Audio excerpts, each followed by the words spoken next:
अस्सलाम वालेकुम डॉक्टर ताहिरा, कैसी हैं आप? वालेकुम सलाम। Thank you so much. मैं बिल्कुल ठीक-ठाक हूँ अल्हम्दुलिल्लाह। First of all thank you so much for giving us your time. मेरा सबसे पहला सवाल डॉक्टर ताहिरा आपसे ये है कि रूमेटॉइड आर्थराइटिस को आसान अल्फाज में आप कैसे डिस्क्राइब करेंगी?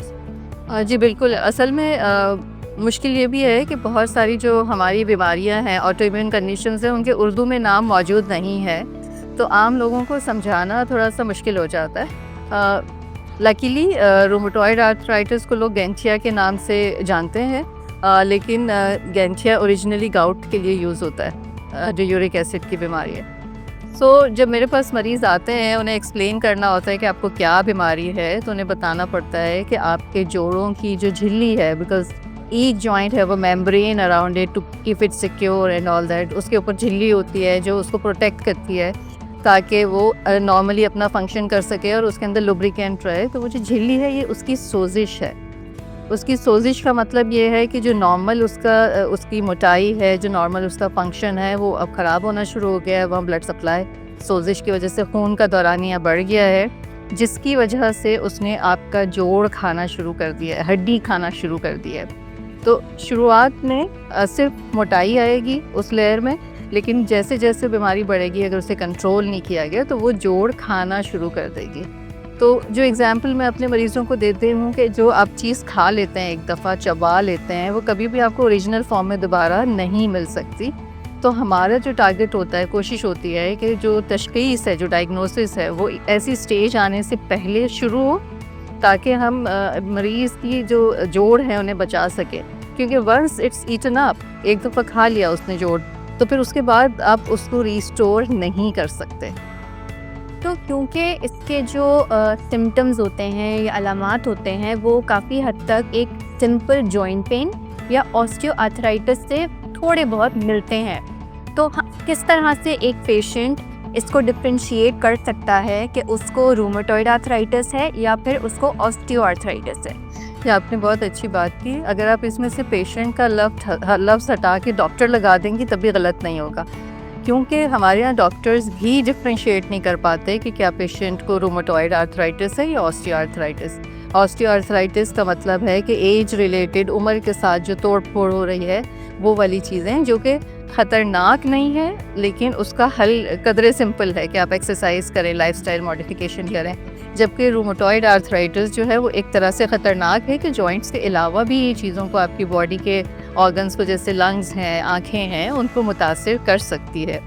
अच्छा, अब इसमें मैं आमतौर पे जो अपने मरीज़ों को समझाने की कोशिश करती हूँ कि आप सिर्फ 2 बातें याद रखें। ऑल्दो ये 2 बातें 100% मरीज़ों में तो फिट नहीं आती, लेकिन 99% 99% पेशेंट इसको फुलफ़िल कर रहे होते हैं। एक ये कि आपके जॉइंट पेन बहुत अच्छे रहते हैं अगर आप एक्टिव रहें। ठीक है, क्योंकि हमारा फर्स्ट इंस्टिंक्ट क्या होता है, अगर हमें पेन हो, हम रेस्ट करें। बिल्कुल। रेस्ट करते हैं, पेन ठीक हो जाता है। लेकिन ऐसे पेशेंट का पेन बढ़ रहा होता है अगर वो ज़्यादा आराम करे। सही। ठीक है। दूसरा, जब आप एक्सरसाइज करते हैं, एक तो ये एक्टिविटी है तो यू फील बेटर। दूसरा, आप जब सुबह सो के उठते हैं या इन एक्टिविटी का जो पीरियड है, जैसे आप दोपहर में रेस्ट किया, सोए, या ऑफिस में काम कर रहे हैं, आप बैठ के काम कर रहे हैं, तो उसके बाद ये बिकम स्टेप, अकड़ जाते हैं। अब वो अकड़ाहट अगर आपकी 2-4 मिनट है कि आपने चल के टहल लगाई एंड यू फील बेटर, तब भी ये इन्फ्लेमेटरी आर्थराइटिस या रूमेटॉइड प्रॉबेबली नहीं है। लेकिन अगर it last for 30 minutes, 30 minute, आधा घंटा या उससे ज़्यादा रहती है, सुबह उठ के आपके लिए वॉशरूम जाना, वज़ू करना, नमाज़ पढ़ना ये मुश्किल हो जाता है, तो शायद आप रूमेटॉइड आर्थराइटिस या इस ग्रुप की बीमारियों से मुतासिर हैं। उस वक्त कंसल्ट करना अपने डॉक्टर से ज़रूरी है। सही। जैसे अभी आपने बात करी कि पेशेंट हटा के हम डॉक्टर भी लगाएं तो भी गलत नहीं होगा, क्योंकि अवेयरनेस की इतनी कमी है, और रूमेटॉइड आर्थराइटिस ज़्यादातर ख़वातीन में पाया जाता है।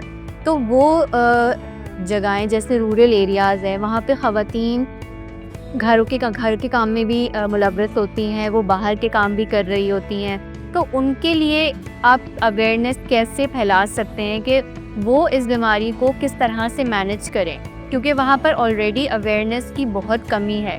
तो ऐसा हम क्या करें कि उनकी ज़िंदगी को हम आसान बना सकें? अच्छा देखिए, इट्स ट्रू कि ख़वातीन में ज़्यादा कॉमन है। उसकी कई फैक्टर्स हैं, hormone is also playing it's part. इसको अगर हम साइड पे रख भी दें तो ये समझाना कि आपको लाइफस्टाइल मॉडिफिकेशन करनी है, आपको अर्ली डायग्नोसिस करना है, ये पेशेंट से पहले आपके डॉक्टर को समझाना ज़रूरी है।